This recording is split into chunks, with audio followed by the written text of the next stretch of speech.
मरचू जंगल से लकड़ियां काटकर बाजार में बेचने गया, लेकिन उसे लकड़ियों के अच्छे दाम नहीं मिले। इस पर मरचू ने कहा, अरे भैया, इतने कम पैसे? इन पैसों में तो 2 वक्त का खाना भी नहीं मिलेगा। आप मुझे बहुत ही कम पैसे देते हैं। मैं इतनी मेहनत से लकड़ियां काट कर आता हूँ, लेकिन उनके पैसे मुझे बहुत कम मिलते हैं। भैया, तुम्हारी लकड़ियां होती ही इतनी कमजोर हैं कि मैं इससे ज्यादा पैसे नहीं दे सकता। तुम्हारी लकड़ियों के बस इतने ही पैसे बनते हैं। अरे भैया, कुछ ज्यादा कर दो ना। वो क्या है ना कि इन पैसों का तो कुछ भी नहीं आता। मैं अपनी जिंदगी कैसे गुजारूंगा?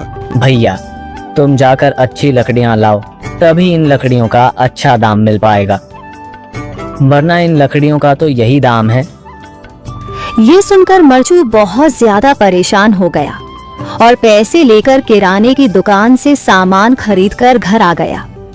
घर पहुंचते ही मरचू की पत्नी सीता ने कहा, अरे जी, सामान ले आए आप?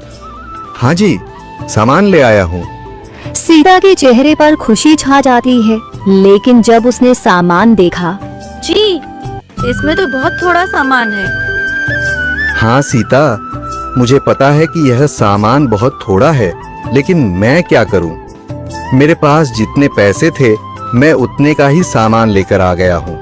इस तरह हमारा गुजारा कैसे हो पाएगा जी?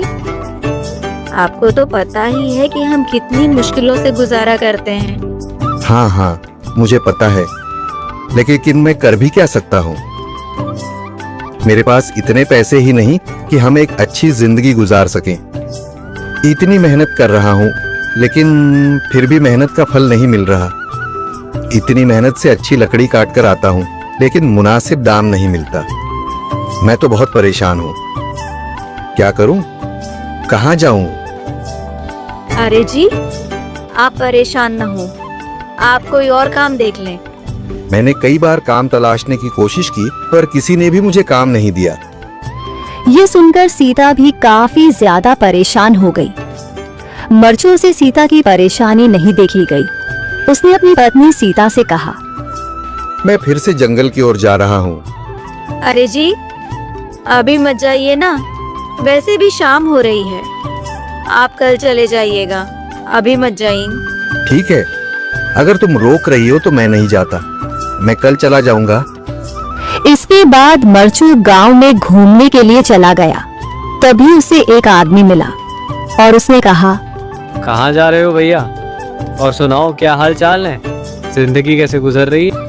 अरे भैया, तुम्हें तो पता है कि लकड़ियां काटकर कैसे गुजारा होता है। हाँ भैया, तुम सही कह रहे हो। और आसपास के जंगलों में अच्छी लकड़ियां भी नहीं है। इसके लिए तो जंगल के अंदर जाना पड़ेगा। पर जंगल के अंदर तो काफी सारे जंगली जानवर होंगे। मुझे बहुत डर लगता है भैया, मैं जंगल में कैसे जाऊंगा? हाँ भैया, जंगली जानवर तो होंगे, लेकिन अच्छी लकड़ियां तो वहीं से ही मिलेंगी। ये सुनकर मरचू बहुत ज्यादा परेशान हो गया, लेकिन वह आदमी बिल्कुल ठीक कह रहा था। जंगल के किनारे की सारी लकड़ियां कट चुकी थीं। अब सिर्फ जंगल के अंदर ही अच्छी लकड़ियां बची थीं। अगली सुबह मरचू लकड़ियां काटने जंगल की ओर चल पड़ा। जंगल में आने के बाद मरचू ने कहा, अरे, यहाँ पर तो लकड़ियां ही नहीं हैं। वो आदमी सही कह रहा था, लकड़ियों के लिए तो जंगल के अंदर ही जाना पड़ेगा। और जंगल के अंदर जाना क्या सही रहेगा? मुझे तो बहुत डर लग रहा है, क्योंकि वहां पर तो काफी सारे जंगली जानवर होंगे जो खतरनाक होंगे। अगर आज मैं जंगल के अंदर नहीं गया तो मैं आज घर पैसे लेकर नहीं जा सकूंगा, और फिर जब पैसे नहीं होंगे तो गुजारा कैसे होगा? मरचू जंगल के बाहर खड़ा सोचता ही रहा और फिर उसने सोचा, अरे, यहाँ पर भी कोई मजबूत पेड़ दिखाई नहीं दे रहा जिससे मैं लकड़ियां काटकर घर ले जा सकूं। लगता है और अंदर जाना पड़ेगा। यही सोचकर मरचू जंगल के अंदर चला गया।